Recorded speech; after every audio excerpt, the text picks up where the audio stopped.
Ratusan pendaki Gunung Semeru di Lumajang, Jawa Timur yang terjebak saat mendaki dipastikan semuanya aman. Saat ini semua pendaki masih dalam perjalanan ke pos resort Ranupani.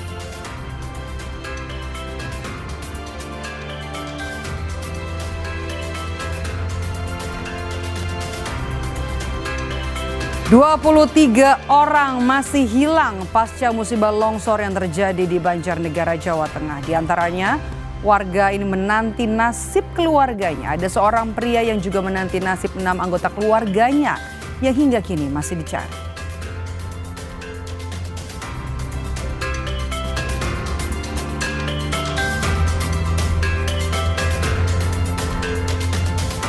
Halo, apa kabar saudara? Selain 3 sorotan utama tadi, sejumlah informasi penting dari berbagai penjuru tanah air kami hadirkan untuk Anda di Indonesia Update bersama saya Maido Pelfrina. Hanya di Kompas TV, independen, terpercaya.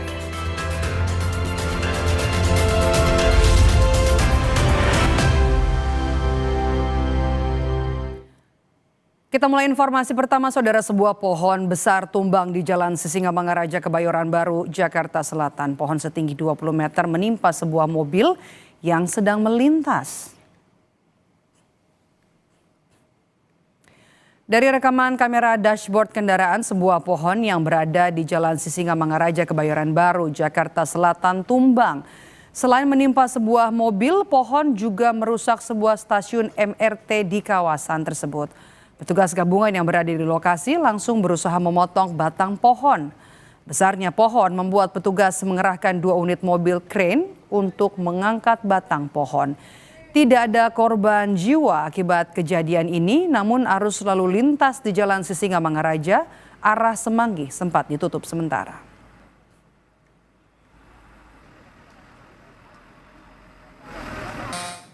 Arah Semanggi. Itu pas kejadian anginnya kencang atau gimana sih, Bu? Saya nggak ngeh ya, karena kan lagi di mobil ya. Cuman misalkan emang dari lampu merah, kita stop lampu merah terus hijau jalan gitu, ya udah jalan gitu. Saya juga ini ngelihat pohon miring tapi saya udah nggak keburu mencet rem. Jadi mencet remnya tuh ya udah telat, udah keburu bruk gitu.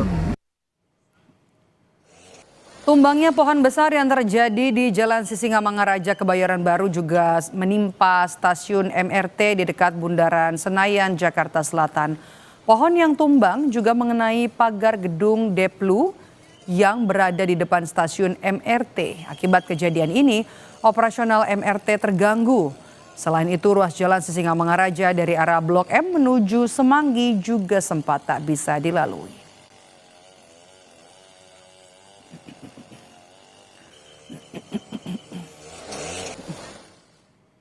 Saudara, untuk pertama kalinya Komisi Pemberantasan Korupsi menampilkan langsung tumpukan uang tunai hasil rampasan tindak pidana korupsi di gedung KPK Jakarta. Uang rampasan negara itu akan diserahkan kepada PT Taspen dengan total 883 miliar rupiah. Dari uang rampasan negara berjumlah lebih dari 800 miliar rupiah ini, hanya sebesar 300 miliar rupiah yang ditampilkan sebagai visualisasi konkret dari aset yang berhasil diselamatkan. KPK akan menyerahkan pemulihan kerugian negara itu kepada PT Taspen. Uang itu diduga berasal dari hasil rampasan aset terkait kasus korupsi investasi fiktif di PT Taspen. Perkara itu bermula ketika PT Taspen pada Juli 2016 diduga melakukan investasi pada program tabungan hari tua untuk pembelian sukuk ijarah atau surat berharga. Dalam perkara ini KPK telah menetapkan 2 tersangka, yaitu ex-direktur utama PT Taspen dan juga ex-direktur utama PT Insight Investment Management.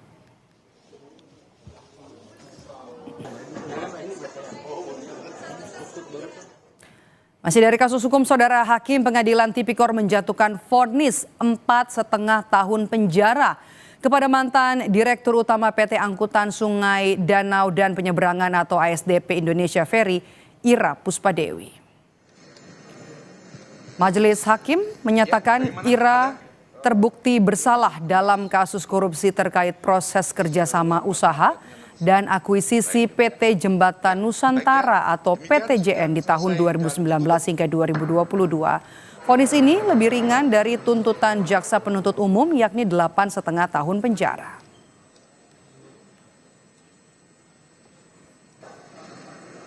Mengadili menyatakan terdakwa 1 Ira Puspadewi, terdakwa 2 Muhammad Yusuf Hadi dan terdakwa 3 Hari Muhammad Adi Caksono telah terbukti secara sah dan menyatakan bersalah melakukan tindak pidana korupsi secara bersama-sama sebagaimana dalam dakwaan alternatif kedua, menjatuhkan pidana kepada terdakwa 1 dengan pidana penjara selama 4 tahun dan 6 bulan dengan denda 500 juta dengan ketentuan apabila denda tidak dibayar akan diganti dengan pidana kurungan selama 3 bulan.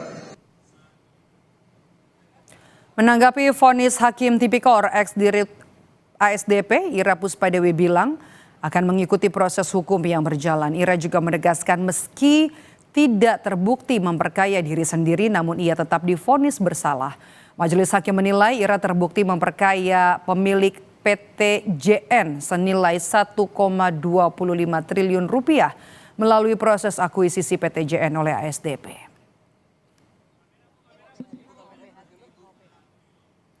Pertama, kami menghormati seluruh proses hukumnya. Kemudian yang kedua, kami terima kasih atas doa dan dukungan para sahabat. Yang ketiga dan sangat penting, saya kira fakta yang dinyatakan oleh majelis bahwa tidak ada sesen pun keuntungan pribadi yang kami ambil. Kemudian yang berikutnya kami ingin sampaikan bahwa akuisisi ini adalah aksi strategis yang bukan hanya baik atau menguntungkan untuk ASDP, tetapi untuk negara.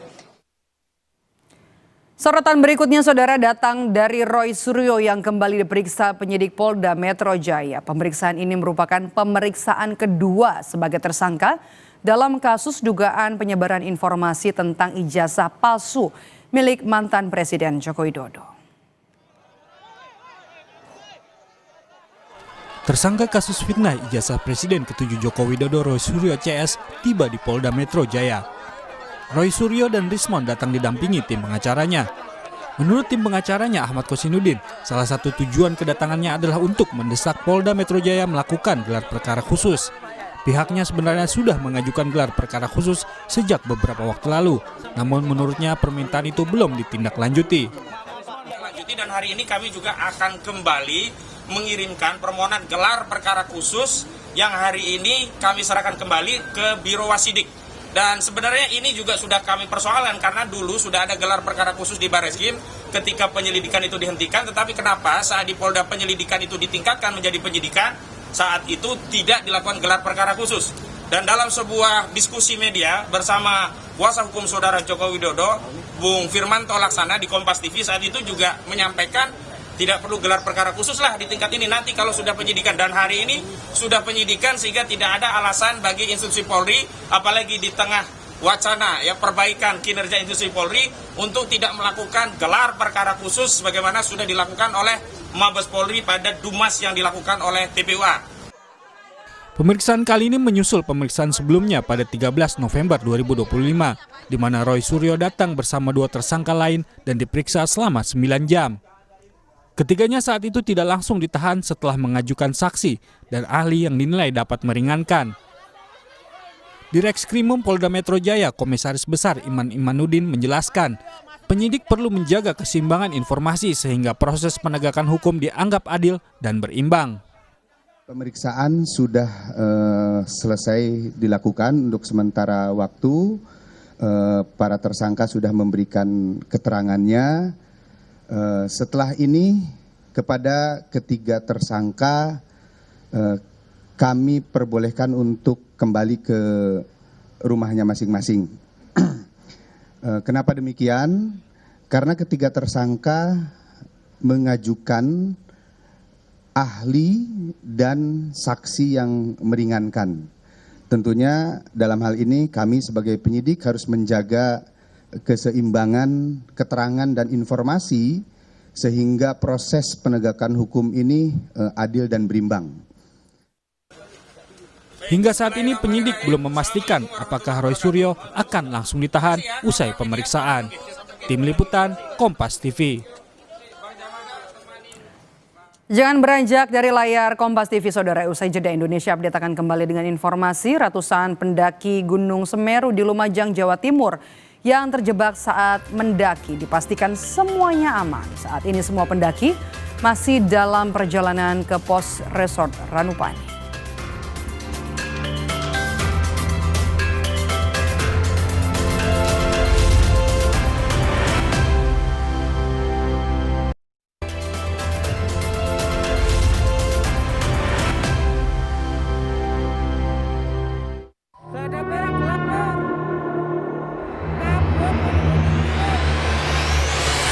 Kali ini kita mengabarkan kondisi di jembatan Besokobuan atau Geladak Merah via Pikenun sudah tertutup abu vulkanik. Mohon untuk lalu lintas berhenti dulu, jangan masuk dulur. Sangat tebal, gak kelihatan ini dulur.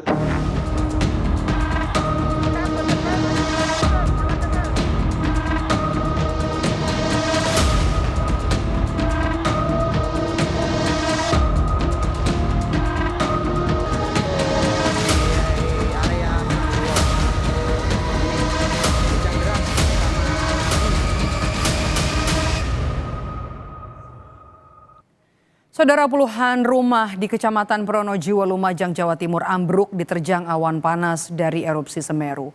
Warga tak sempat menyelamatkan harta benda saat erupsi terjadi. Puluhan rumah di Dusun Sumbersari dan Gumuk, Desa Supit Urang, Kecamatan Pronojiwo, Lumajang, Jawa Timur ambruk akibat terjangan awan panas Semeru. Erupsi Semeru terjadi pada Rabu sore meluncurkan awan panas disertai lahar dingin. Warga mengaku tidak sempat menyelamatkan harta benda karena langsung berlarian menyelamatkan diri.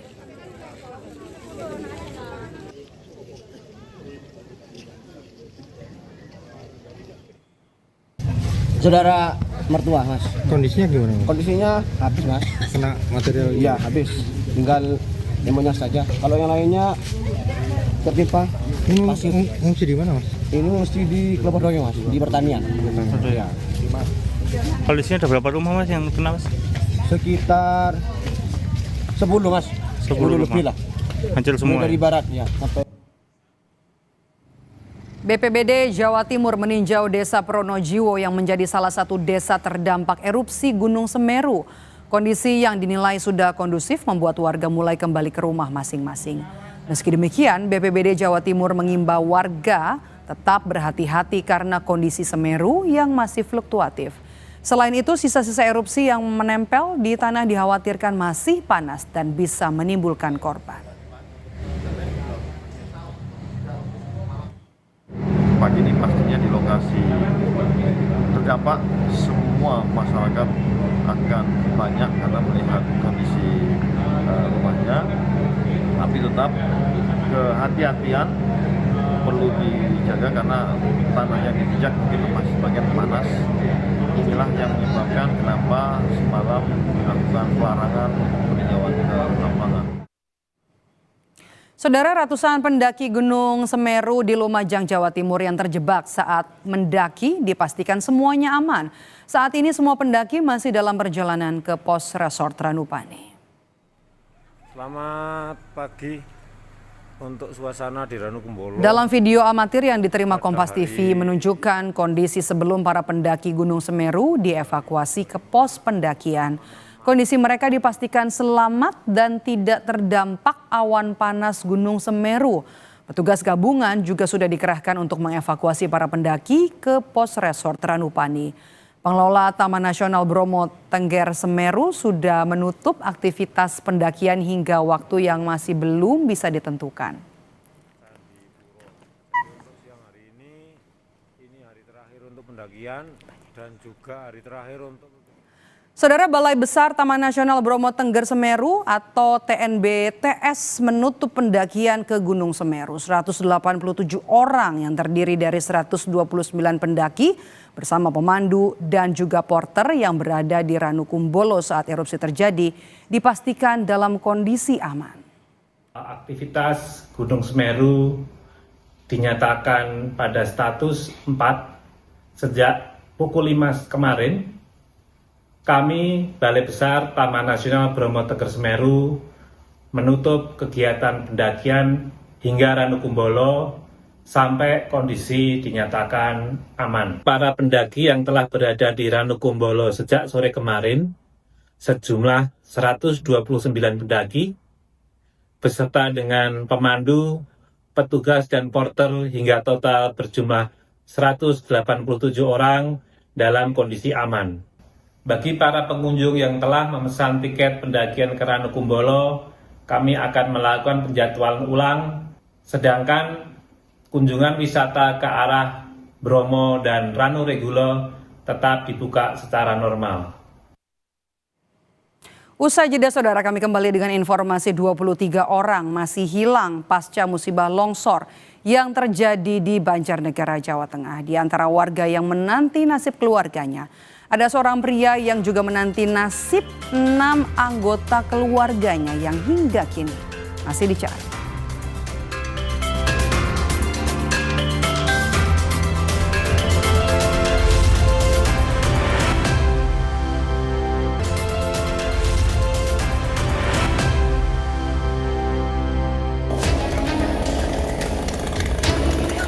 Sebuah pohon berdiameter lebih dari 1 meter roboh dan terbawa longsor. Pohon juga menutup jalan alternatif penghubung Madiun Ponorogo, Dusun Kandangan Kare, Kabupaten Madiun. Diperkirakan batang pohon tersebut longsor pada hari Rabu malam setelah wilayah setempat diguyur hujan deras. Akibat tertutup batang pohon dan material tanah, akses kedua arah sempat terganggu. Ratusan rumah di Gunung Sari, Kecamatan Walet, Kabupaten Cirebon masih terendam banjir. Air merendam jalan utama yang menghubungi antar desa tetangga. Air juga masuk ke sebagian rumah warga. Ketinggian air mencapai 30 hingga 50 cm. Menurut warga, banjir terjadi karena tingginya intensitas hujan serta diperparah karena luapan sungai Ciberes.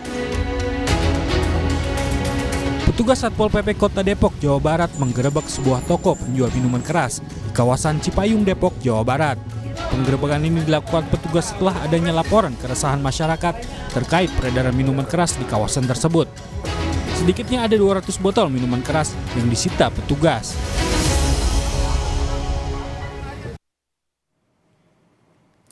Saudara, kita ke informasi dari 23 orang masih hilang pasca musibah longsor yang terjadi di Banjarnegara, Jawa Tengah. Di antara warga yang menanti nasib keluarganya, ada seorang pria yang juga menanti nasib 6 anggota keluarganya yang masih hilang.